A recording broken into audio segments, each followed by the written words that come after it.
Kumusta? So once again, this is Raymond Gerald Tabaque. Ito may gusto na i-share sa inyo ulit isang value na magagamit nyo sa business nyo as an internet marketer, network marketer, affiliate marketer, or making money online. Okay.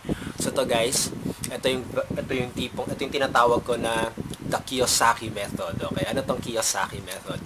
Actually, siguro naman kilala nyo si Robert Kiyosaki, diba? Sa totoo lang, sabi nga nila, okay, sa totoo lang, si Robert Kiyosaki, hindi siya kilalang best writing author, okay? Kilala siya as the best-selling author, okay? So, ayun, diba parang kakaiba siya eh, diba? Paano ba niya ginawa to? Paano ba siya nakilala? Paano ba siya sumikat? Paano ba siya naging mayaman, okay? Yung nakakatuwa dito, alam nyo ba yung mga pagsusulat nila ng mga libro, okay? Mga books na ginagawa nila. Actually, alam nyo ba, hindi sila kumikita doon. Hindi sila doon yung mayaman. Okay? So, mga books na ginagawa nila.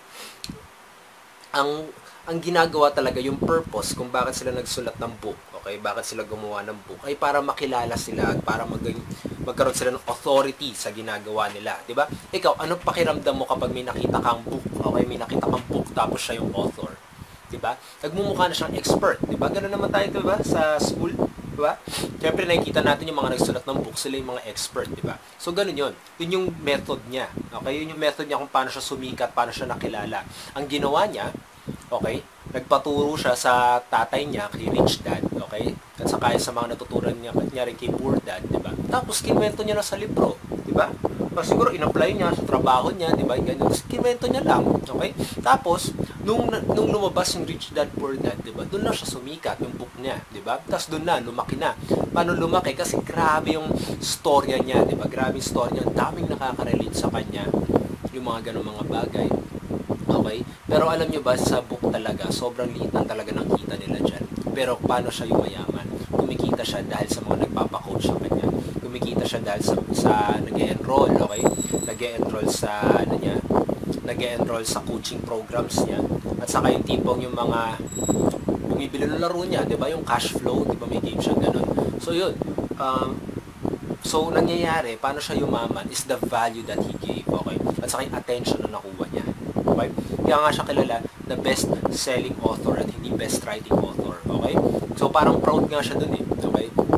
Na tipong, yun, di naman ganun ka sobrang, yung book niya. Pero, sobrang down to earth nga. At saka sobrang makaka-relate ka talaga. Kaya best-selling author. Okay? So, yun. Sana magawa, actually sa online business, okay, sa industry natin, pwede mo rin magawa yun. Mas madali na nga sa panahon ngayon. Okay? Sa panahon ni Robert Kiyosaki, sobrang hirap dahil wala pang internet yun. Pero ngayon sa internet, napakadali na. Paano napakadali? Pwede ka mag-vlogging, pwede ka mag-video vlogging. Yung pinaka-main purpose na nun, Kiyosaki method, is to get attention. Okay? Once nakuha mo yung attention ng mga tao, na tipong pinapansin ka, na tipong tinitignan ka as an authority, doon ka sisimula magkakaroon ng success, doon ka magsisimula magkaroon ng resulta. Kailangan yun yung main purpose mo as a marketer. Lalo na nagsisimula ka pa lang or veterano ka pa na hindi ka pa kumikita, yun ang pinaka-focus mo. Makilala ka, makita ka, makausap ka, makilala yung pangalan mo, at yun nga, okay, is to grab the attention of the people. Yun ang pinaka-main purpose mo dapat. Okay? So, yun naman, ito yung Kiyosaki method nga na sinasabi ko. Okay, grab attention, napakahalaga niyan, and set and give and create your own space na maging authority sa industry yung yun, yung parang ginawa niya. Okay? So yun naman, this is once again Raymond Gerald Tabaque. Kung nagustuhan mo to, I hope you click the like button, you leave your comments below, you share this content. Okay? Kapag gusto mo makilala personally kitang ma-coach, i-type mo lang sa Facebook, Raymond Gerald Tabaque, add mo ako doon, i-message mo ako kung paano kita makakausap, paano kita matutulungan, tignan natin. Okay? So, syempre, usap muna tayo.